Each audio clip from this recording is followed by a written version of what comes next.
It was one of the most talked about outcomes of the recent WNBA draft. Not because of who was drafted, but who wasn't, despite entering the week projected by many to be selected in the second or third round. College basketball star Sedona Prince did not hear her name called as one of the 38 players chosen on Monday night in Manhattan. For some, this was a surprising omission based purely on basketball talent. But as this article explores, the reasons behind her not being drafted are complex, sensitive, and highlight some unique aspects of the WNBA itself.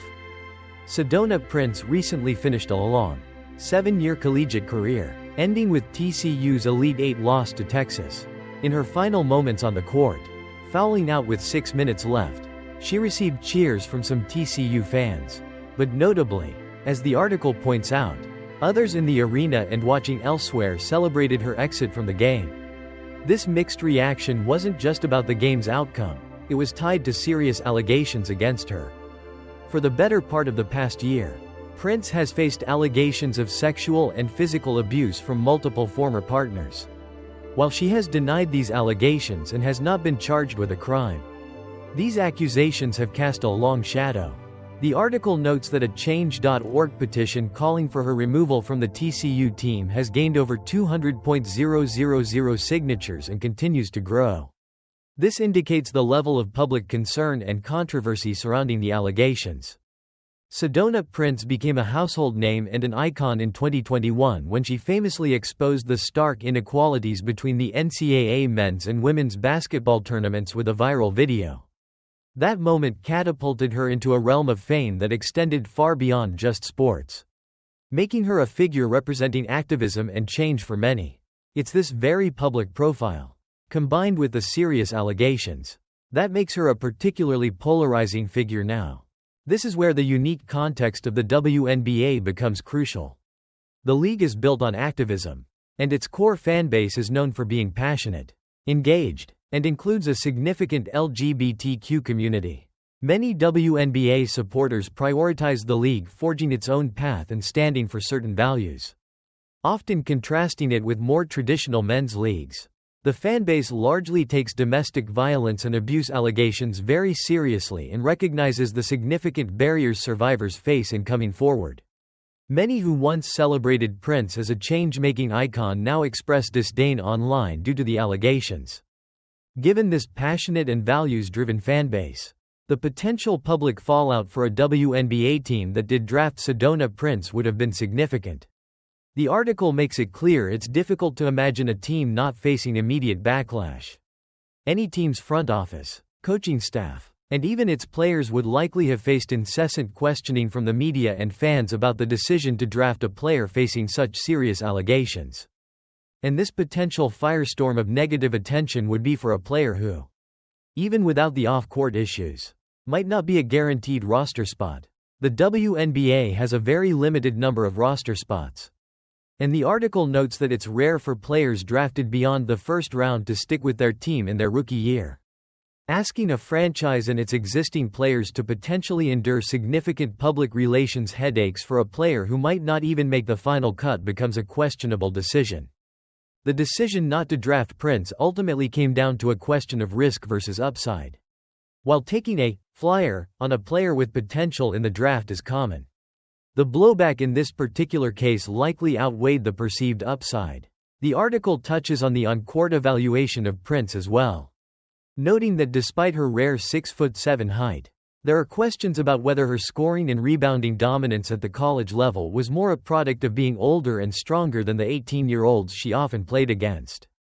Her final college game against Texas, where she scored only 4 points, raised questions, even in a good game prior. A 21-point outing against Notre Dame. The article notes that Notre Dame's 6'3" forward Maddie Westbeld seemed to get the better of Prince in their first-half matchup.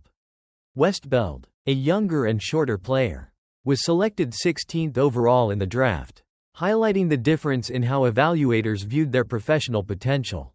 The article does mention past instances of WNBA players being involved in domestic violence incidents, like Brittany Griner and Glory Johnson in 2015, and Rikuna Williams in 2019 and 2023. These players also faced suspensions or were eventually no longer in the league. However, The difference noted for Prince at this stage is that Griner and Williams were already established as dominant WNBA players before their incidents. Prince has not yet proven herself at the professional level. As the WNBA continues to grow into a major professional sports league, front offices are increasingly likely to make decisions that balance on-court skill with off-court baggage and the values of their fanbase. In the case of Sedona Prince, facing serious allegations that resonate strongly with the WNBA's core supporters, the potential blowback and risk seem to have been too high for teams to justify using a precious draft pick, especially when her on-court dominance at the next level wasn't seen as a guaranteed certainty.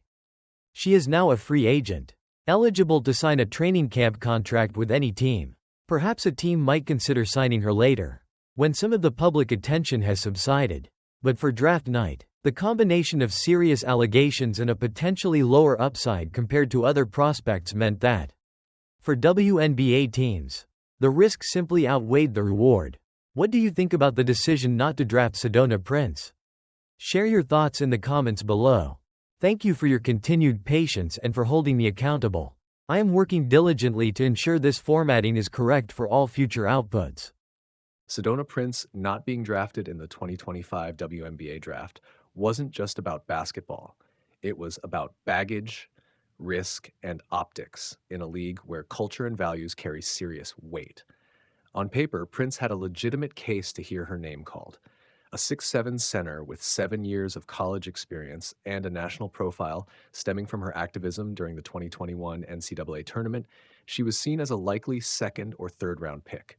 But when draft night came, 38 names were read, and hers wasn't one of them. So what happened? It came down to this: risk versus upside. 1. The allegations cast a long shadow. Prince faces allegations of sexual and physical abuse from multiple former partners. She hasn't been charged with any crimes, and she has denied the claims, but the public response has been loud, visible, and growing. A Change.org petition to remove her from the TCU team gathered over 200,000 signatures. That's the kind of noise WNBA front offices can't just ignore, especially with a fan base that often holds higher moral expectations than their male league counterparts. Unlike the NFL or NBA, where athletes accused of serious misconduct still regularly get drafted or signed, the WNBA is more rooted in activism and accountability. Many fans view it as a progressive alternative to the more traditional sports powerhouses. That means teams not only evaluate talent, they weigh public perception heavily too. Header 2. Not enough on-court justification. Then there's the basketball part. Prince is undeniably tall and experienced, but there are questions about her impact on the court. She's 25, and while she had flashes of productivity in her final college season, her performances were inconsistent. Her size didn't always translate to dominance, like in the Elite Eight game where she fouled out with just 4 points, or when she was outplayed by a 6'3" forward, Maddie Westbeld, who did get drafted.